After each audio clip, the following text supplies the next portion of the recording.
ਮੇਰੀ ਸਪੈਸ਼ਲ ਪਾਕਿਸਤਾਨ ਦਾ ਜਿਹੜਾ ਇੱਕ ਅਦਾਰਾ ਬਣਿਆ ਹੈ ਬਿਹਤਰੀਨ CCD ਬਹੁਤ ਅੱਛਾ ਕੰਮ ਕਰ ਰਹੇ ਨੇ। ਪਾਕਿਸਤਾਨ ਦੇ ਵਿੱਚ ਜਰਾਇਮ ਬਹੁਤ ਹੀ ਘੱਟ ਹੋ ਗਿਆ ਹੈ, ਬਲਕਿ CCD ਦੇ ਨਾਂ ਤੋਂ ਹਰ ਬੰਦਾ ਕੰਬਣ ਲੱਗ ਪਿਆ ਹੈ। ਜਿਹੜੇ ਪਾਕਿਸਤਾਨ ਦੇ ਅੰਦਰ ਜਰਾਇਮ ਪੇਸ਼ਾ ਲੋਕ ਨੇ, ਚਰਸੀ ਪਾਊਡਰੀ ਵੇਚਣ ਵਾਲੇ, ਪੀਣ ਵਾਲੇ ਵੀ ਡਰਨ ਲੱਗ ਪਏ ਨੇ। ਫਿਰ ਉਸ ਤੋਂ ਬਾਅਦ ਜਿਹੜੇ ਗਲਤ ਨਜ਼ਰੀਏ ਨਾਲ ਕੁਝ ਸੋਚਦੇ ਵੀ ਸੀ ਉਹ ਵੀ ਡਰਨ ਲੱਗ ਪਏ ਨੇ। ਬੜੇ ਬੜੇ ਵੱਡੇ ਥੰਮ ਕਿ ਜਿਹੜੇ ਕਹਿੰਦੇ ਸੀ ਅਸੀਂ ਕਾਲੂ ਸ਼ਾਹਪੁਰੀ ਆ, ਉਹ ਵੀ ਡਰਨ ਲੱਗ ਪਏ ਨੇ।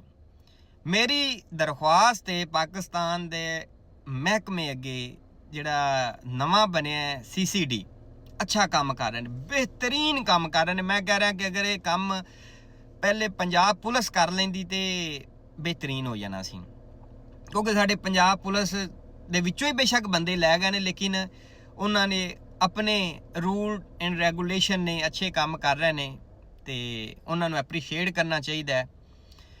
ਦਰਖਾਸਤ ਇਹ ਆ, ਪਹਿਲੇ ਜ਼ਮਾਨਿਆਂ ਪਹਿਲੇ ਵਕਤਾਂ ਦੇ ਵਿੱਚ ਕਿਸੇ ਰਈਸ ਕਿਸੇ ਤਾਜਰ ਨੇ ਕੋਈ ਮੁਜਰਾ ਕਰਵਾਉਣਾ ਹੁੰਦਾ ਸੀ ਤੇ ਉਹ ਕੋਠੇ ਤੋਂ ਤਵਾਇਫਾਂ ਬੁਲਾਉਂਦੇ ਹੁੰਦੇ ਸਨ।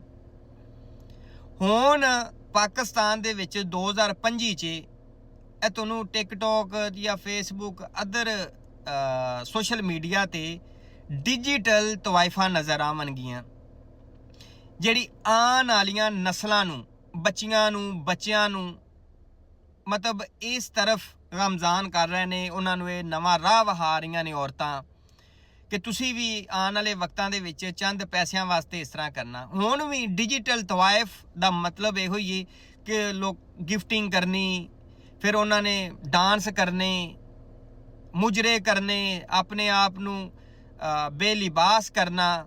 ਇਹ ਨੇ ਜਨਾਬ ਪਾਕਿਸਤਾਨ ਦੇ ਅੰਦਰ ਡਿਜੀਟਲ ਤਵਾਇਫਾਂ। ਜ਼ਿਆਦਾਤਰ ਔਰਤਾਂ ਪਾਕਿਸਤਾਨ ਤੋਂ ਸਕਿਪ ਕਰਕੇ ਦੁਬਈ ਆ ਗਈਆਂ, ਕੁਝ ਪਾਕਿਸਤਾਨ ਦੇ ਵਿੱਚ ਬਹਿ ਕੇ ਇਹ ਕੰਮ ਕਰਦੀਆਂ ਨੇ। ਇਹ ਆਉਣ ਵਾਲੇ ਜਿਹੜੀਆਂ ਨਸਲਾਂ ਨੇ, ਬੱਚੀਆਂ ਨੇ, ਇਹ ਉਹਨਾਂ ਨੂੰ ਵਿਗਾੜਦੀਆਂ ਪਈਆਂ ਨੇ।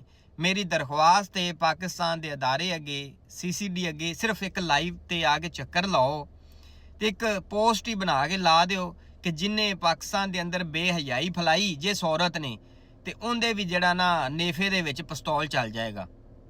ਇਹ ਇੱਕ ਛੋਟਾ ਜਿਹਾ ਕੰਮ ਕਰ ਦਿਓ ਤੇ ਯਕੀਨ ਕਰੋ ਕਿ ਪਾਕਿਸਤਾਨ ਦੇ ਵਿੱਚ ਅੱਧੀ ਜਿਹੜੀ ਬੇਹਯਾਈ ਵੈਸੇ ਖਤਮ ਹੋ ਜਾਣੀ।